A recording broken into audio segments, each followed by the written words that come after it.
खोटाङ जिल्लाको बालबेसीमा चाहिँ एक बिहानै हेलिकप्टर दुर्घटना भएको छ। यहाँनिर तपाईँहरूले भिडियो देख्न सक्नुहुनेछ साथीहरू। धेरै नै ब्याड न्युज। यहाँनिर बसिसकेको हेलिकप्टर पनि ब्यालेन्स नमिलेर चाहिँ दुर्घटना भएको छ। देख्न सक्नुहुनेछ साथीहरू। साह्रै ब्याड न्युज हो। अब हेर्न सक्नुहुनेछ साथीहरू, बिसाउन गइरहेको छ यसले चाहिँ।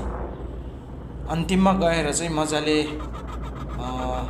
बसिसकेको पनि ब्यालेन्स नमिलेर एक्सिडेन्ट हुन पुगेको छ। देख्न सक्नुहुनेछ। तपाईँहरूले भिडियो अन्तिमसम्म हेर्नु होला। एकदमै ब्याड न्युज तपाईँहरूले यहाँनिर देख्न सक्नुहुनेछ।